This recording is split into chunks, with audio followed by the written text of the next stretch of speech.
Hey everybody, Sean here with the King's Courtyard Lawn Care Service, and I am back. Another maintenance day. I got the mower. I got to scrape the bottom of it again and sharpen the blades. I did get a new account yesterday, so I'm going to go ahead and take care of that account tomorrow, hopefully, God's willing.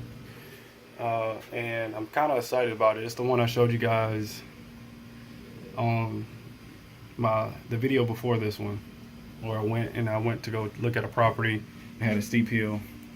I'm going to use my self-propelled Tribbettm and see how that does for me. It did not crank up on my last property, so I know I need to get it serviced, but I think I can get it to crank up tonight. And if I can't get it cranked tonight, then I'm gonna go in the morning and get it cut. If I can't get it cranked tonight, then I'll try it again in the morning.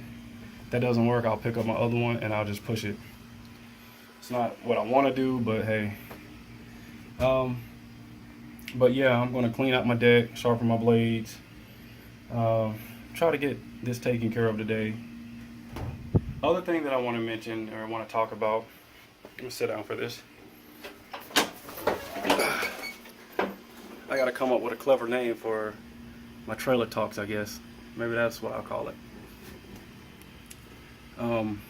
Okay, so the first thing I want to bring up, or I want to talk about, and this is going to be a short video.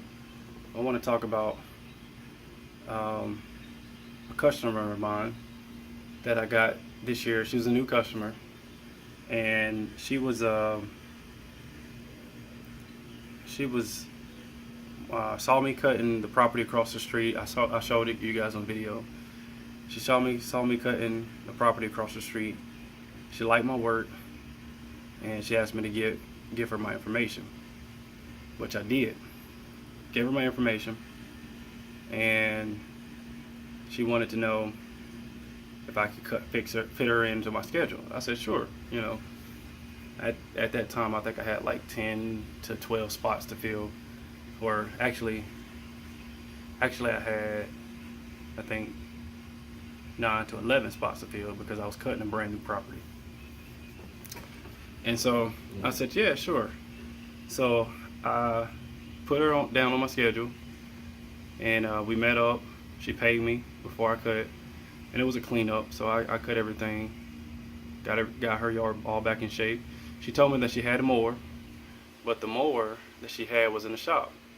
So she said in between the cuts, she would keep it up. So I'm like, hey, you know, that's great. I come by every 2 weeks. She keeps up the yard. The weeks that I'm not there, everything's good, right? Easy peasy yard. So on that pretense, I gave her a quote.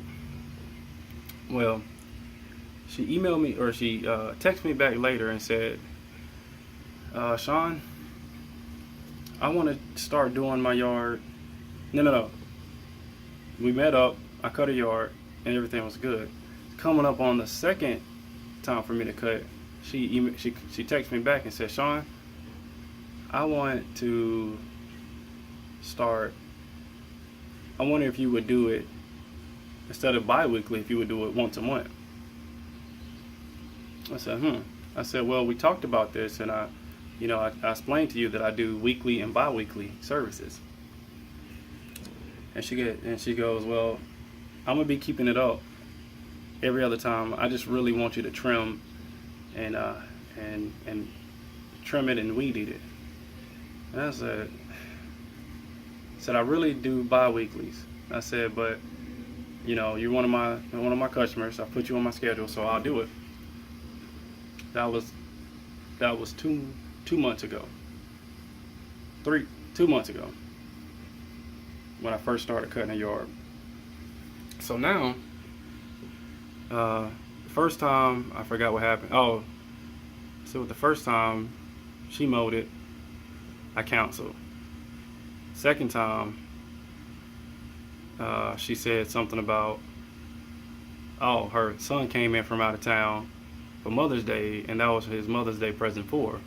He went on ahead and mowed everything, cut it, trimmed it, edged it, everything for her. So canceled on me again. Now My question is, should I keep this account or should I let her go? I'm leaning more towards letting her go because it's going to be more of a pain to try to keep up with her counseling on me than actually mowing her yard. And mind you, I'm also trying to get another mower.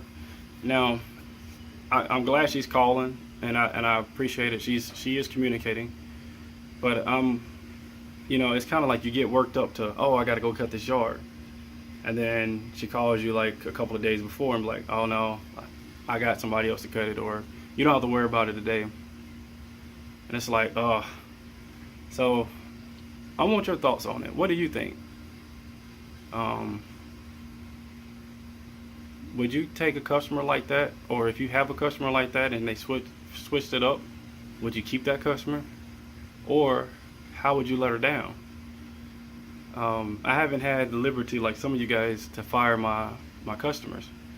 Most of my customers, if I've lost a customer in the past, what happens is either it's during the winter time where just could reconnect or whatever like that, but I've never really had to say, look, I'm not cutting your yard due to regular sources. Now non-payment, that's a whole different thing. I'm not going to cut your yard and you're not paying me. That's just not going to happen. So I got a neighbor now that I'm waiting for him to come home because he owes me money. Not that I'm waiting on him, but if I see him, I'll talk to him. But he said he was going to pay me this Friday, so I'm looking for a payment. And I cut his yard about three weeks ago. And but him and his he's going through some stuff right now, so I'm not going to get into all of that. But I haven't cut it since, so it's pulling up on the 4th week now. So it's almost like another cleanup. So I'm gonna let him know I'm gonna have to charge him a little bit more if I have to cut it again. It won't be crazy, just a little bit more. He's going through a little bit of something, and I get it. But at the same time, if you want me to maintain it on a regular schedule, then I need to do that too. But I just want to put that out there. I never really had to fire a customer to my knowledge. I never had to fire a customer. I've always either lost them or they just told me that we wasn't, for whatever reason, they were going to cut it or try to save money or something like that. Never anything that I did wrong, but usually it's because of finances or something changed, they moved, something like that. I never really lost a customer or had to fire a customer. I've lost a customer, never had to fire a customer. So I like to get some professional input on this. How would you handle the situation? Would you get rid of them, or I was even thinking about just offering her the weed eat package and just say, hey, I'll weed eat your yard for X amount of money. You can cut it, I'll weed eat it. How's that sound? A lot of my customers, especially like one of my neighbors with the real nice yard that I did his shrubs, he likes for me to edge it and weed eat it for him. He doesn't have an edger or weed eater, and he wants me to edge it and weed eat for him. Now he said that last year he was in surgery, and this year he's like he was going to try to handle it, and if he can do it, he'll do it. If not, he'll let me know. So I work with my neighbors. But how would you handle that situation if you had a customer who was inconsistent on your schedule, and it's like she wants me to do it once a month after the 16th because she gets paid once a month, I guess on the 15th I think it is, and she wants me to cut it after the 16th, and that's going to always change. It's always going to be a conflict with my schedule. It's never going to be on the same day, and so far I've been able to handle my schedule because we haven't had that much rain here, and when it does rain I'm not cutting on those days, so it kind of works out for me. But going forward, like if I'm getting more clients now, how would you guys handle that? I know it's a little bit different for everybody, but how would you handle it? As I'm really curious to know and trying to seek some direction on this. Anyway, guys, let me know what you think in the comments below, and as always, stay safe out there and keep grinding.